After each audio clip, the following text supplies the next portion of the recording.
Quel est l'objectif de la région pour accompagner les entreprises? Il se résume en fait au label qui est le nôtre pour ce mandat, Digital Emploi, emploi digital. Nous avons, au travers de notre plan très haut débit, nous nous sommes donné les moyens de couvrir l'intégralité de la région d'ici à 2023 en très haut débit fibre, ce qui permettra évidemment pour toutes les entreprises et pour tous nos concitoyens, c'est aussi une forme de réponse à la précarité énergétique et aux difficultés de transport que vivent un certain nombre de concitoyens. Ça permettra évidemment aux entreprises de rester, de s'implanter, de travailler, de télétravailler et d'être dans une dynamique qui mettra notre région parmi, ce sera la première région de France à avoir pris cette décision. L'emploi ensuite. L'emploi, pourquoi? Le préfet l'a dit. Si vous regardez les études de Business France, aujourd'hui, 40% des entreprises qui reviennent sur le territoire national le font dans notre région. Et elles le font en grande partie sur le nord de la Meurthe-et-Moselle et sur la Moselle. Nous avons en plus, le président de la République l'a annoncé quand il est venu à Pont-à-Mousson, cher Henri, des installations extrêmement importantes et des investissements très importants, notamment dans le secteur de l'automobile. Le secteur de l'automobile, je crois qu'on retrouve la présidente du MEDEF et son vice-président, c'est 120 000 emplois sur notre région.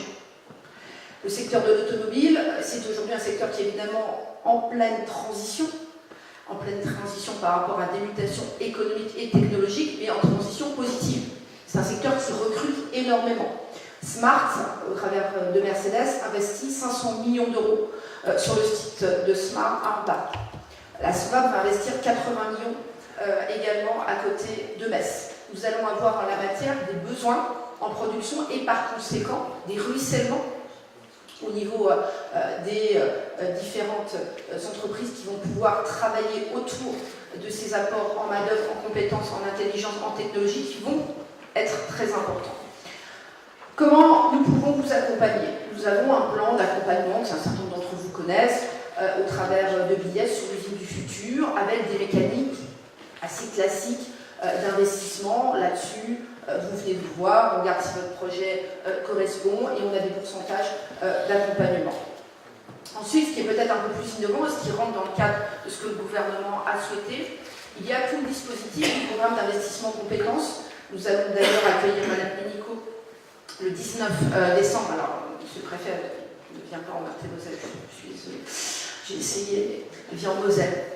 Mais je ne désespère pas un petit détour par Car Avenue, cher Henri. Donc à ce moment-là, nous pourrons envisager quelque chose. Elle va venir pour signer ce programme. C'est quoi ce programme? Ça, c'est très important pour vous, mesdames et messieurs. C'est 457 millions d'euros sur 2019-2022 en formation, investi sur la région Grand Est.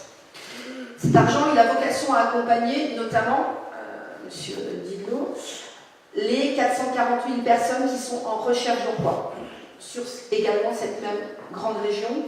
Et nous avons souhaité, en plein accord avec la ministre, faire également des actions à destination des bénéficiaires du RSA. Pourquoi? Vous le savez, mesdames et messieurs, votre problème aujourd'hui, c'est de trouver de la main-d'œuvre.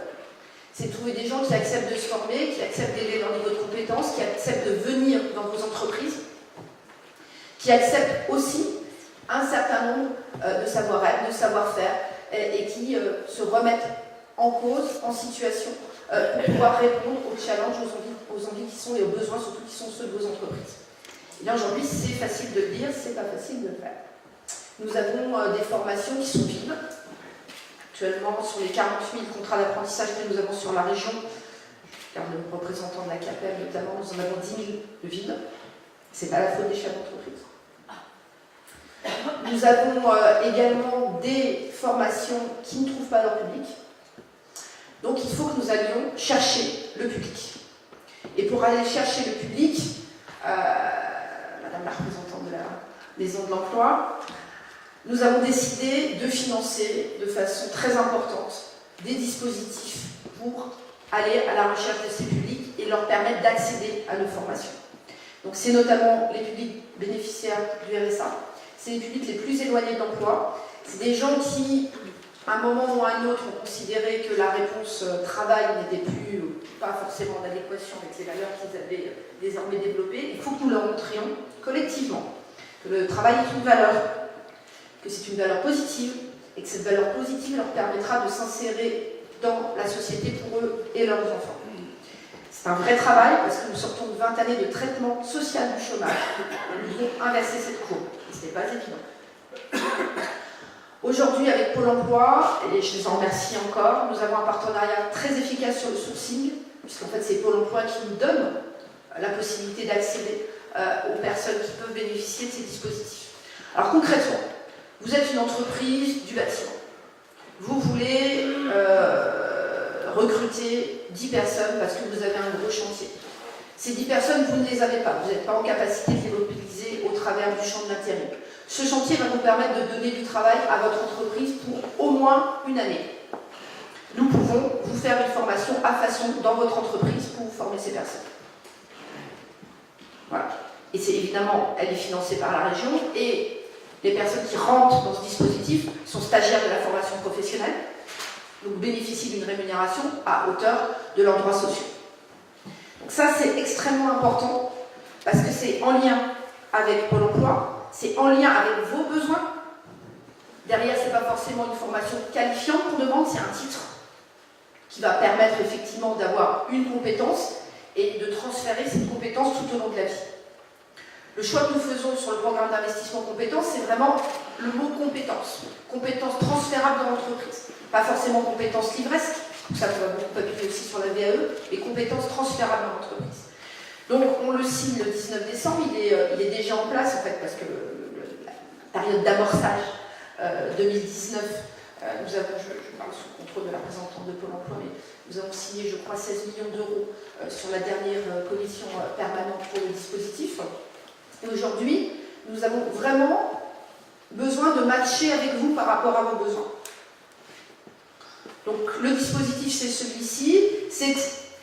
Il convient de le souligner, un effort sans précédent de la part du gouvernement, vraiment sans précédent, au travers de ce qui peut être mobilisé sur des politiques d'emploi. Donc ça veut dire qu'il faut s'en saisir. On ne peut pas continuer à être dans un pays où quotidiennement nous voyons des chefs d'entreprise nous dire « je ne trouve pas » et quotidiennement nous voyons des jeunes et des moins jeunes nous dire « j'en ai marre d'être en galère ». Au passage, je vous indique quand même que le recours à la main-d'œuvre étrangère, évidemment, et vous le savez très bien, explose. Et ça, c'est, du strict point de vue des comptes sociaux, parfaitement insupportable.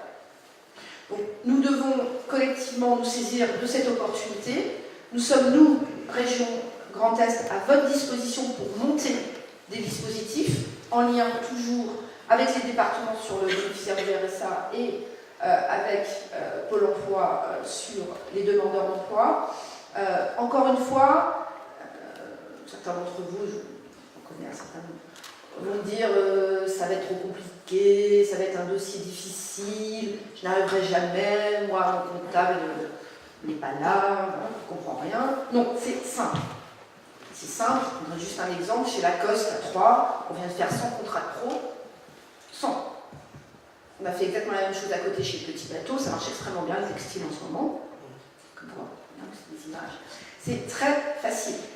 Il me faut juste l'emploi en face. Et l'emploi, vous l'avez. Donc n'hésitez pas, on est à votre disposition, il faut qu'on gagne cette bataille. Parce que cette bataille, elle sera positive pour vous, pour vos carnets de commandes, elle sera positive pour nos concitoyens, elle nous permettra évidemment de répondre à toutes les difficultés de précarité qui sont celles de l'ensemble de nos concitoyens, et puis elle nous permettra aussi de faire en sorte que notre région élève son niveau de compétence, de technicité et d'innovation. On ne s'en sortira aussi que par l'innovation. La région investit plus de 67 millions d'euros par an sur l'innovation. C'est pour un certain nombre d'entre vous, bien sûr, des filières qui sont importantes. Il ne faut pas hésiter aussi en la matière à nous solliciter. Un dernier point, si vous me permettez, monsieur le préfet. Le Brexit est, pour un certain nombre d'entreprises, principalement dans l'agroalimentaire, une échéance qui va s'avérer douloureuse, y compris d'ailleurs sur le secteur de l'automobile.